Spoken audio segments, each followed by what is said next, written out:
Hello，大家好，我是彩优里。前几天我们公司正式官宣了第二轮的大裁员，虽然已经有了上一次的经验，然后也有了一些心理上的准备，但还是蛮难受的，所以打开相机来想跟你们聊一聊。最近这一年，北美的科技行业可以说是蛮动荡的。从去年年底开始，很多中厂大厂都相继裁了数万人。像我们公司也是在去年11月的时候有过第一次大裁员，当时裁了13%的员工，也就是11000人。然后这次又会有1万人离开。上一次的裁员其实还蛮快速的，从比较靠谱的谣言产生到华尔街日报的独家新闻，到最后收到裁员邮件，就是短短的不到1周的时间。我其实记得非常的清楚，就是在某个周三的凌晨3点，全公司的人都在查收邮件来看结果。我当时其实没有设闹钟，但是我的大脑就是自动让我在3点起床，就还蛮神奇的。然后相反的，这一次是一个预告裁员，要在4月底的时候才会知道技术部门的具体裁员名单，然后5月底是非技术的部门。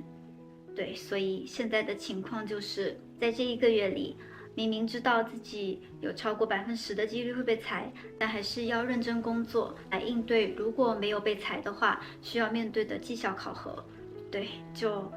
还蛮煎熬的。有了这2次经验，今天想来简单的聊一聊，我觉得裁员前有哪些迹象可以预测，还有最近是在怎样稳定自己的心态吧。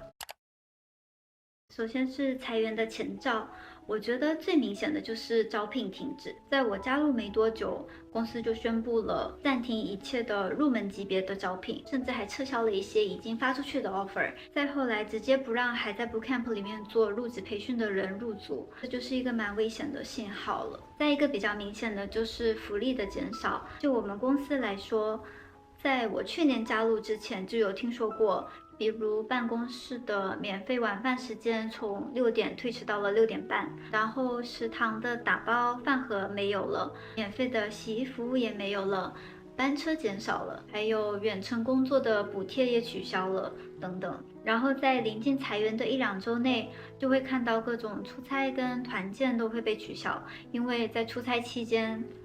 如果被裁的话，有各种身份呀、安全呀，还有报销之类的问题。再来呢，就是在 Blind 上面会有一些比较具体的谣言。不可否认，在 Blind 上面有很多危言耸听的不实传言，但这2次裁员之前都有几个帖子，上面有裁员时间、人数、影响的部门之类比较具体的内容，而且事后也证实了蛮多都是比较准确的，所以还是有一点参考价值的。然后打破最后一丝希望的就是媒体的独家新闻，特别是《华尔街日报》，现在已经成为了我们公司比官方还官方的非官方宣传部。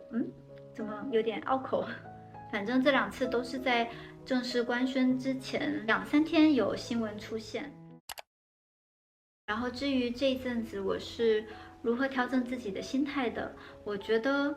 寻求专业人士的帮助还是有效果的。如果也有在 Meta 工作的人，我非常推荐使用和公司有合作的那个 Lyra 心理咨询服务。从注册到选择心理辅导员，步骤都还蛮简单的，而且每个人每年有20次还是25次的免费咨询。然后像是我的话是稍微严重一点，我在第1次辅导前填了评估表，然后诊断出来是严重焦虑。所以心理辅导员和 Lyra 就额外帮我去匹配了当地的一个心理治疗师，算是公司很容易被忽略的一项非常好的福利。有的人会觉得心理咨询就是去听一堆的鸡汤，但其实不是的。心理咨询师他会比较系统的教你去了解大脑的运行，如何将注意力转移回到自己的身体，还有一些放松的技巧。我觉得对我帮助最大的一点就是，当一些不好的想法开始产生的时候，